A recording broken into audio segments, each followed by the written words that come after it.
প্রসারিত করলে বিলকুল শেষ বক্সের ভালো আছে এই দামটা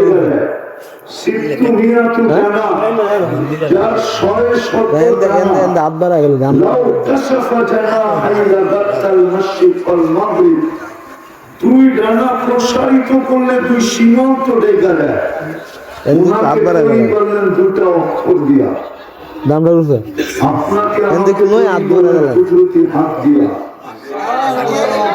সৃষ্টির ভিতরে সবচেয়ে সৌন্দর্য দিলেন মানুষের মতো সৌন্দর্য ভিতরে কাউকে দেন না। প্রশ্ন করবেন মানুষগুলা তো দেখতে রঙ নাই দম নাই, কিন্তু আমি তাইলে বলবো আপনি জানেন না ডায়মন্ড কয় কালার হয়। কেননা ডায়মন্ড শুধু সাদা হয় না, ডায়মন্ড কালো হয়। আফ্রিকার মানুষগুলো সৃষ্টির ভিতরে সবচেয়ে সুন্দর,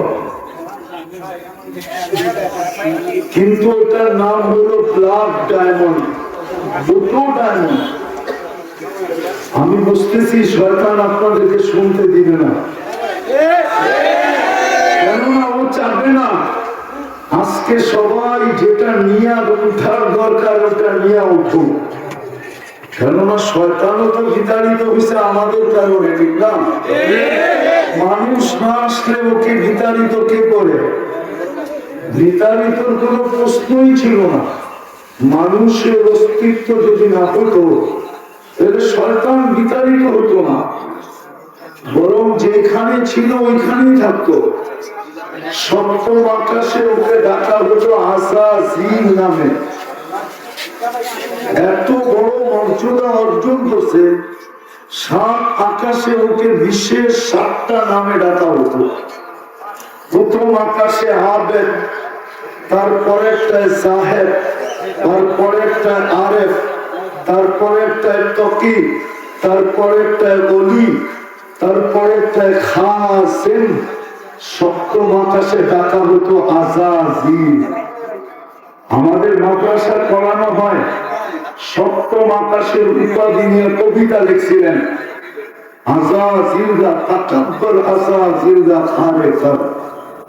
এটা সপ্তম আকাশের উপাধি। সবকিছু দুলিশ্বাস হয়েছে আমাদের কারণে।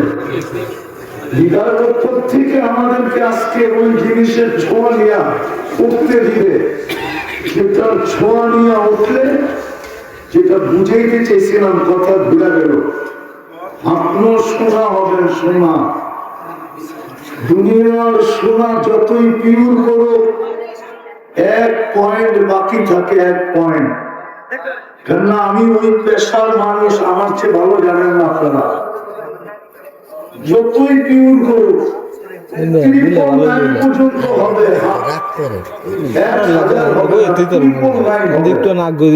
সুইজের গোল্ডেও নাম লেখা আছে,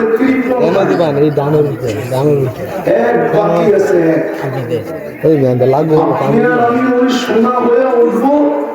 দুনিয়ার সোনা তো মানুষ কাগজ দিয়ে কিনে। টাকা কি? কাগজ। ডলার কি? কাগজ। পাউন্ড কি? কাগজ। ইউরো কি? কাগজ। কুয়েতের দিনার কি? কাগজ। নাইলে দিরহাম, দিরহাম কি? কাগজ। রিয়াল কি? কাগজ। বাংলাদেশের টাকা কি? কাগজ।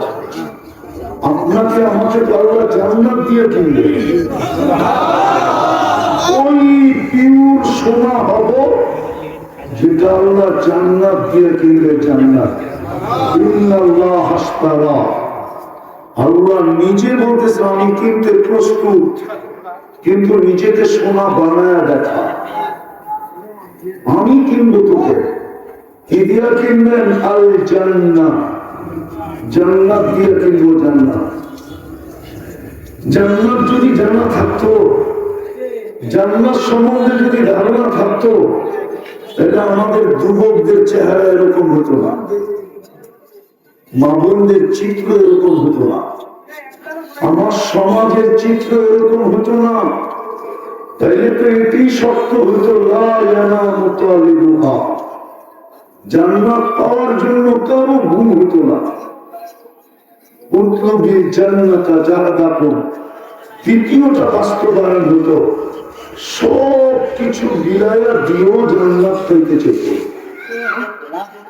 জান্নাতের মজা হলো তিনটা। কয়টা? মজা বুঝেন?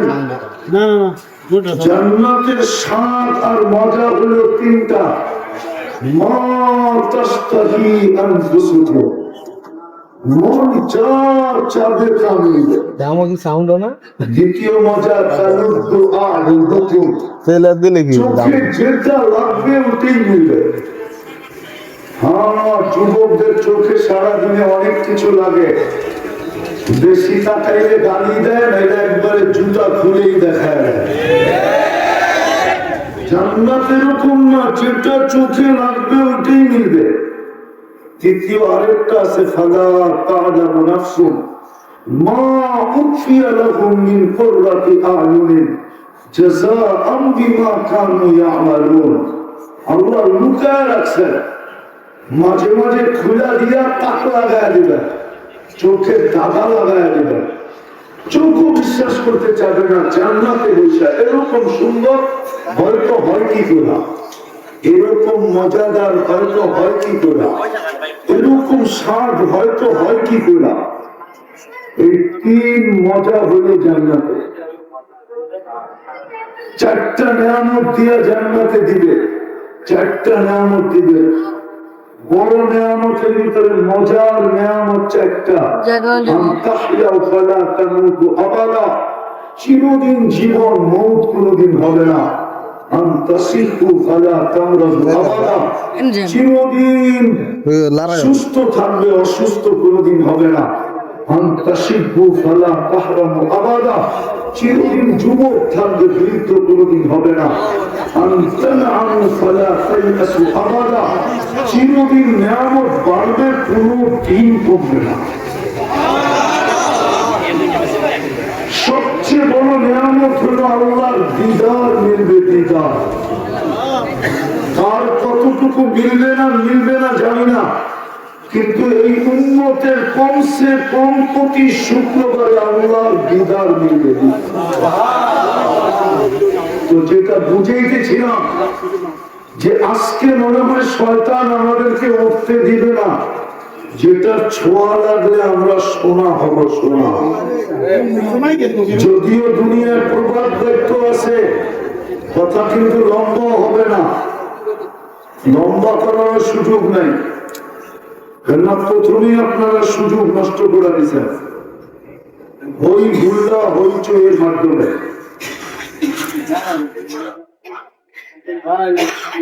কথাবার্তা হইচইয়ের মাধ্যমে পুরা সম্পর্ক ছিন্ন ভিন্ন করে দিচ্ছেন।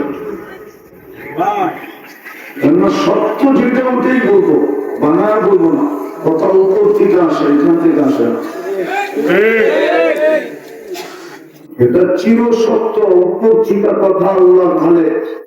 মজমার অবস্থা দেখা প্রথমেই মজমা নষ্ট হয়ে গেছে।